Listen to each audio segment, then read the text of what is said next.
Hello, everyone, and welcome back to the Beatles Forever. So, today we're going to conclude our journey with Julia and find out how things happened once the Beatles became famous worldwide. So, we're going to start the episode with the Beatles' film premiere of A Hard Day's Night. A Hard Day's Night film came out at the Royal Charity premiere, and Princess Margaret was there, and so was her husband, Lord Snowdon. They had a reception after that at the Dorchester Hotel in central London. Julia and all the family of John's didn't go to that premiere. They were waiting, Julia said, for the real premiere in Liverpool. It took place Friday, July the 10th, in 1964. The reception was at the town hall, and the screening took place at Liverpool Odeon, and the family was invited. Mimi, Harry, Nanny, David, Michael, Jackie, and Julia were picked up from Mendips in shiny limousines and went in grand style.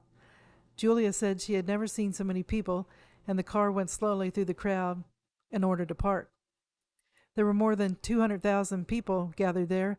The city of Liverpool, they were proud of their prodigies, and when they got inside the town hall, they got food. They went to the balcony to see all the people down below who had gathered, and they went to find John and share laughs. Julia gave John a sandwich, but he didn't have a chance to eat it. He ended up handing it back to her. Next, they were taken to the Odeon Cinema in London Road to watch the film. George, John, and Ringo were taken there by car, and Julia and the gang waited for another car to come pick them up. Julia thought they could have run there in 10 minutes, but Harry told them to wait in the foyer. They got to see the film in the nick of time. John and the rest of the Beatles appeared on stage to welcome the audience, and John looked up in the direction where he knew their seats would be and shouted, "Where's me family? I've lost them." And they shouted back, "We're all here, John." And they got to watch the film even though they weren't sitting with him, and they munched on complimentary chocolates, and they all loved it. In July of that year, John bought Kenwood, a house in Weybridge.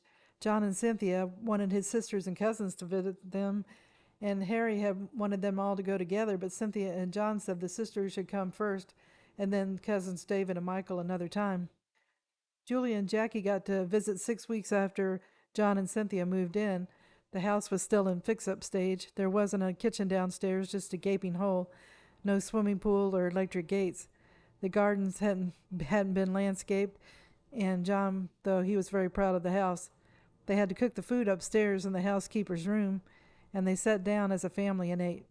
She said sometimes they ate roast dinners, but most of the time they had simple food, like their favorite, egg and chips, and Julian, 2 years old, was in his high chair joining in. Julia and Jackie brought Julian his own Beatle outfit. It was a miniature black polo neck jumper, black jeans, and shoes. Cynthia took the girls to Harrods, and everything they liked she would buy. They got a new wardrobe. She said that they were John's sisters, and they loved to hear that because most of the family considered them outsiders. Then they got to see the fan mail. It arrived by sackfuls every morning.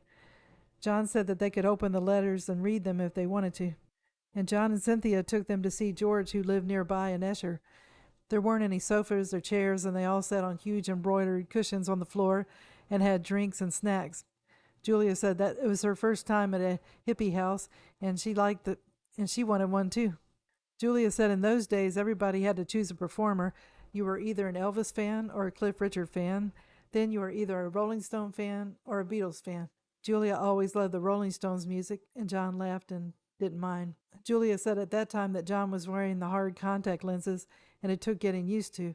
The stage lights got to him, and he was always looking down. Later, he gave up and went back to wearing glasses. After one of the Beatles concerts, Cynthia took the sisters back to Weybridge. John stayed to party all night. He didn't want to drink in front of his sisters. He considered them his little sisters and thought they were too young to stay out late. John told Julia that her good grades would have made Mummy very proud. He told her to work hard at college, more than he had, and Julia told him that wouldn't be hard.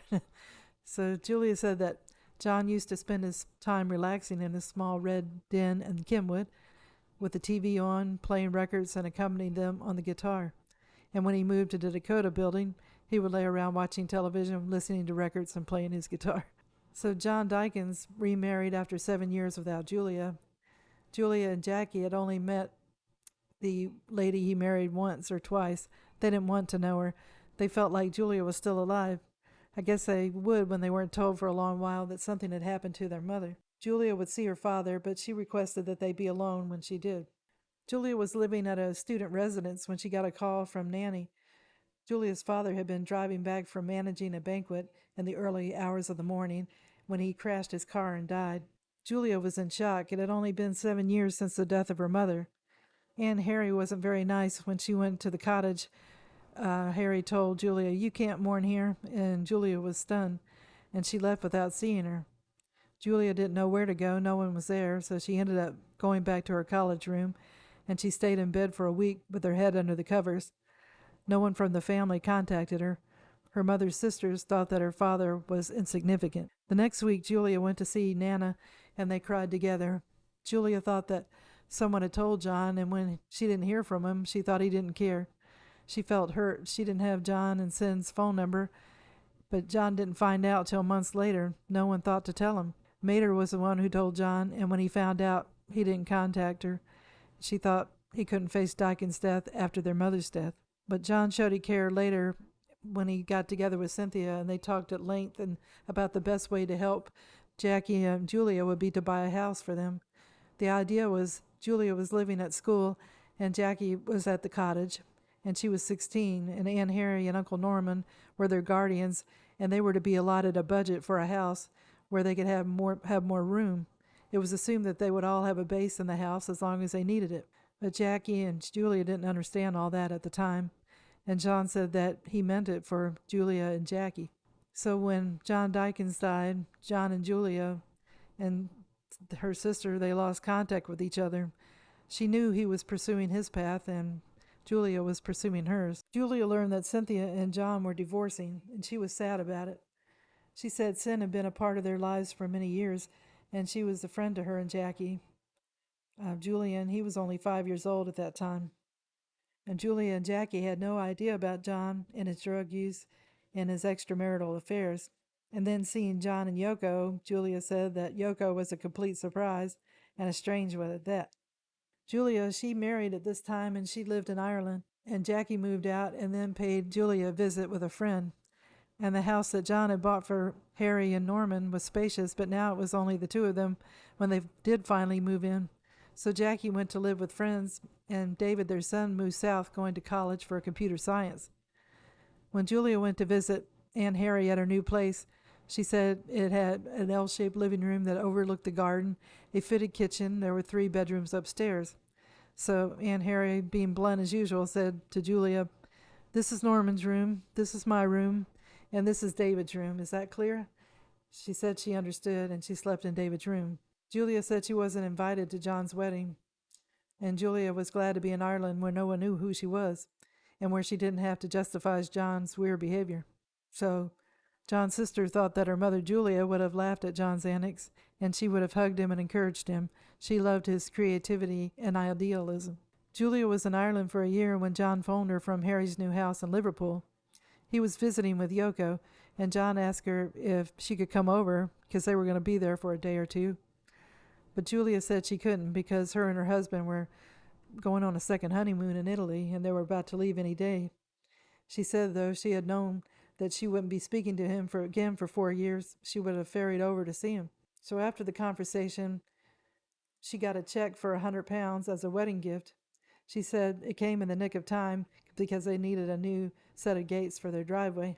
Julia had a son, and her husband felt that at that time Belfast wasn't a safe place to be, so she decided to return to Liverpool. She then found out she was having another baby, and Aunt Harry was always rude to Julia and demanded to know why she was back in Liverpool. And Harry phoned Mater to tell her what was happening. Mater came to see Julia and brought a bag of food and £100 notes. Mater told her that the money was Julia's legacy. John had been given £100, which he used to go to Paris with Paul, and Mater said hers was to be used for a house deposit on behalf of her mother. She said her son looked just like Julia, and that Julia would have been so proud of her and her son. Julia then had a daughter, September 1971, and she took her kids to see Nana. Nana adored both the children, and she was the one remaining link that Julia had with her dad. Around this time, John and Yoko moved to New York. She kept thinking that John would be back soon. She didn't know that he had immigrated out of their lives. Julia said that Harry had been ill off and on for a long time. She had gallstones removed in 1966, and then in 1971 she started to feel ill again and underwent many tests. Julia and family members tried to keep her spirits up. In 1972, she became weaker and then had hepatitis. Nanny was always at her side, and Mimi got there, and Mater came from Edinburgh. Leela and David were there too, and Julia said that she paid her a visit and that she looked like she was showing strength. Okay, Julia thought she would recover, but she died, and she was the baby of the family and only 56. Julia was sad. Her and Harry had their moments, but she had tried to step into her mother's shoes. She had been formal, strict, and emotionally distant, but Julia said that Harry loved her, and John was trying to get a green card in America, so he couldn't make the funeral. He phoned her husband Norman and sent flowers. Cynthia went to the funeral with her mother, and it was the first time Julia had seen her in 5 years. Cynthia gave Julia her phone number, and Cynthia and Mimi talked, and she got on Cynthia for not trying harder to save her marriage to John. Then Nana ended up dying that same year unexpectedly, and Julia was shocked at her loss. Julia heard about the split up of Yoko and John, and she felt that John was an adult. He made his decisions at the end of the day. He decided to return to Yoko because that is where he felt safe. John needed a mother figure running his life. He was still lost without Mummy. Happiness for John was the security that Yoko offered. Julia said that she too sought out a mother figure, and she found it in her Aunt Nanny, and she would spend a lot of time with her. And she would criticize Julia, but Julia needed a mother figure, and Nanny had red hair, not the same color red, but it reminded her of her mother. Mater phoned Julia in 1975 and said she got a call from John. He was looking for her and Jackie, and Mater gave John's number to Julia. And when Julia called him, John didn't answer the phone. It was a woman, and she kept asking questions to verify who was calling. Julia said she was about to hang up when John said, "Don't go." He said, "Sorry about the Inquisition. I had to be sure." They started talking to each other, and most of the time they talked about Julia. They both said they dreamed about her, and John said he wanted to help Julia and Jackie out financially. But Julia said not to talk about that. They could do that later. She said contact was more important. John wanted her to fly to New York, but she said she couldn't because the kids were in school. Later, Julia wished she had done it. John told her to call collect the next time. So then John phoned again within the week, and they had a great conversation from the start. Julia said she'd love talking to him. He asked her about her kids and was delighted that Nikki had Mummy's red hair and hazel brown eyes. He wanted to know if she told the kids about him, and she said yes, they knew about their Uncle John. He apologized for the lack of contact. John said he had suffered a madness with drink and drugs, but that he had put that insanity behind him and was looking forward to the future. He wanted Julia and Jackie there, and he was going to write to everyone as well and telephone. Julia told John about pictures her husband had enlarged, and they were gotten from negatives given by Harry, and he had made pictures of them. He gave them to Harry, and then he made some for Julia. When John found out he wanted the pictures, Julia said it was the only enlarged picture she had. So John said he had nothing and that she could have the pictures done again. So Julia ended up giving them to John, and she never did have the pictures enlarged. So I don't know why she didn't. Her husband could have done it. Next up, John also asked for other items from different family members: his Quarry Bank school tie, Mimi's clock, which was engraved George Toogood Smith. It had always been at Mendip's. And John had Sean coming along, and he wanted to see John as he had been in Liverpool, the city that had molded him. John had asked Julia to visit Cynthia and try to spend time with Julia. John wanted him to know her and the kids. But Julia picked a bad time. When she arrived, Cynthia had a guest, and Julian wasn't there. Julia had felt awkward about appearing there anyway, but she did it for John, and John had promised to get closer to Julian. He told Julia he had neglected Julian, and he felt guilty about it. He didn't want to mess up his life as his father had done. John didn't follow through, though. He only saw Julian a small number of times, but after the birth of Sean, he became focused on him. And she said John had an inherent weakness and lacked a true sense of worth. John started to talk to Julia about getting a property. He says that since she was married to an Irishman, Julia and her family should go to a little island he bought off the west coast of Ireland. There was a snag. There was no fresh water there. But he said it could be brought in by a rowboat. Julia, of course, said no. Next, John suggested that they all live in North Wales. He wanted to buy a farmhouse there and said that Jackie and Julia could live in it with their families. He was thinking of a big place with land, and she could choose it herself. So Julia asked if the house would belong to her and Jackie, and John said no, it would belong to Apple. Julia told him she couldn't do that. She said she had a huge mortgage, but that they were living in their own home, not a house owned by a company. She said if he gave her a house, she would find something fantastic without delay, and John said that that wasn't possible. He didn't have that kind of ready cash to spend. So Julia talked to him about the house in Woolton that had been bought with Julia and Jackie in mind. Uncle Norman was still in the house, and Harry had died. So Julia thought that they would have the house or realize money from the house when Harry died. But John said that he didn't know what to do about it. He said that she should ask Norman to leave, and Julia thought John was a coward for that. Then the house would be too small for Jackie and Julia and their families all to live in. And besides, she started to know Uncle Norman after that, and she liked him. She didn't really know him before, but once she got to know him, she really liked him, so she couldn't do that. John asked if he could give them money, so Julia this time said yes, and she chose £3,000, thinking it would be a fortune for her and Jackie to share. And he said, "Is that all?" So John wrote a note along with the check saying to enjoy the money, but don't tell Mimi. Well, Julia didn't tell her because there was no reason to.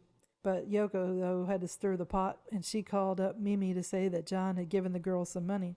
Mimi told Leela, and Leela told Julia. Aunt Mimi was angry at everyone, John, Julia, and Jackie. So John was writing letters to Jackie, Norman, Leela, David, Stan, and Mater. When John phoned Julia, she was always there to answer, but whenever she tried to phone him, she wasn't always able to talk to him. As time went by, he stopped calling, and it was impossible to reach him. And when Julia tried, she got Yoko. Yoko seemed to be monitoring his life, and he seemed to be allowing it. And Julian was going through the same thing. The letters were less frequent after Sean was born. All their efforts went to caring for him. 18 months later, it seemed like he was tired of all of them, and Julia said it was a humiliating experience, and after a few months gave up trying to communicate with him. Then in 1975, Mater became very ill. She had suffered from arthritis, and Julia talked with her while she was still in the hospital. Mater gave Julia advice about cooking dinner for dinner parties and things to concentrate on in the home, and she was sorry that Julia and Jackie had been treated as outsiders by some of their own family. She wanted to see them happy, and when Mater got back to Edinburgh, she died from pancreatic cancer. She was 64, and Julia felt her loss deeply. John still had green card trouble, so he sent flowers. Julia had a third child, and she and her husband moved again. Then Nanny told Julia she had a call from John wishing her a happy birthday, and he told her he was coming home in the new year. Nanny said that John had told her, "I've made everything over to Yoko, and it's about time I saw my own family." Julia didn't have a phone, and a neighbor went over to tell her cousin Leela had called and said that John had been shot. Leela said she would go and see her, and when she got there, they hugged and cried. None of the English family was invited to the funeral. There was no way to call Yoko. Later, they found out that Yoko had John cremated the day after he died, and his ashes were returned to Yoko. Leela wrote to 10-year-old Sean to tell him about John and his English family, but never got a reply.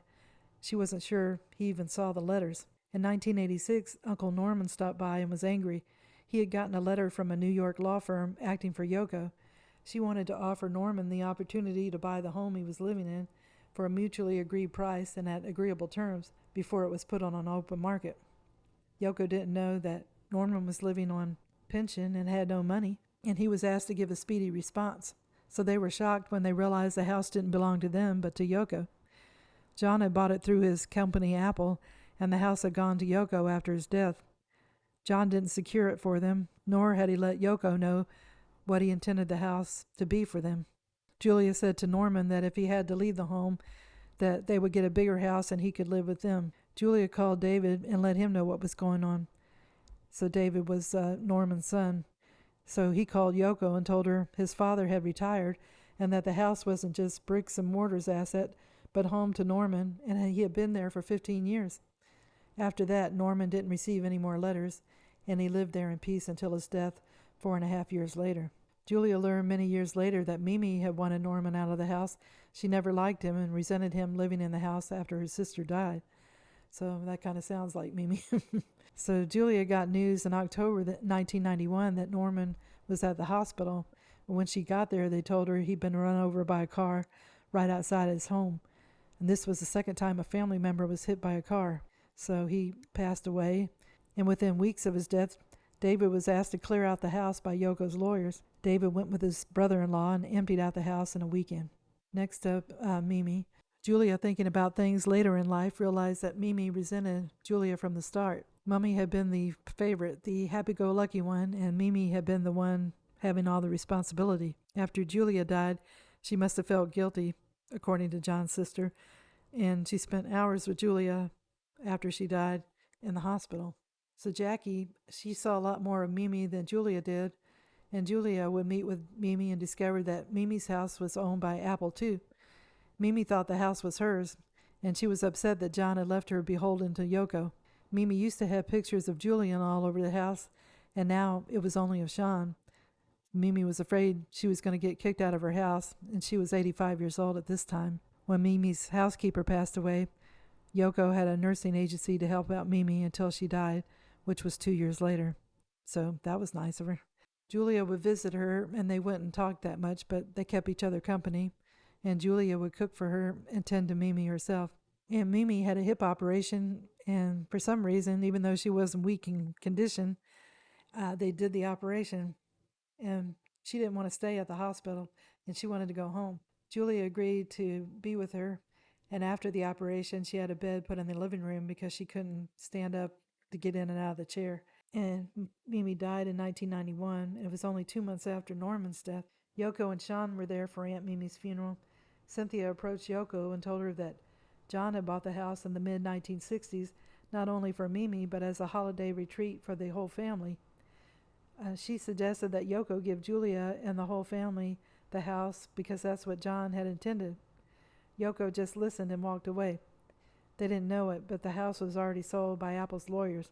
The house was to be knocked down and a new one put up in its place. So Julia saw a group of nurses, and she went over to them and asked which nurse had been the one to be with Aunt Mimi near the end of her life. And then one nurse spoke up and said it was her. And then Julia said, did she have any last words? And the nurse didn't really want to say. And finally she said Mimi had said that she was terrified of dying because she had been so wicked. And I also heard somebody else say that her last words were, is that you, John? But Julia didn't mention that. So then Julia went out to join the others and stood by Yoko. Yoko squeezed Julia's hand for comfort as she cried, and Julia said she was crying for so many people. So I will end the video here. Later in the book, Julia tried once more to get monetary compensation for the house that had been promised to her and Jackie by John. Julia didn't have the proof of it because she had burned John's letters when she was moving, and she wasn't mad at John. She was just trying to keep things organized in the move. Later, she talked to her cousin Stan, and he had letters from John stating that John had wanted them to have the home. She copied the letters and sent them to Yoko, but got no response. So Julia decided to send a couple more packages to make sure she got them. It was then that the lawyer contacted Julia and said that Yoko could do what she wanted with the property, and if Julia and Jackie needed help, he would see if Yoko could help. And Julia said she wasn't asking Yoko for money. She just wanted the value of the house as it was a symbol. She never heard anything more, and Julia just stopped after that. And she was able to show what John's true wishes were, and that was enough for her. But I think she did try to contact Yoko another time, and she was told to stay away and have no contact with her. So this has been an interesting video, and we see the good times and the bad, as it is with all of us. It's too bad that John couldn't follow through with his plans to be closer to his English family because he really enjoyed being around them. Moving to New York kept him away from the family, and then Yoko became his whole world along with Sean. John, though, had a change of heart right before he died, getting back in touch with the family and stating that in the new year he was returning to England. If only he'd been able to. I hope you enjoyed the video, and if you did, if you could give it a thumbs up, it would be greatly appreciated. I wish everybody a good day, and tune in again soon for another episode of The Beatles Forever. Thank you.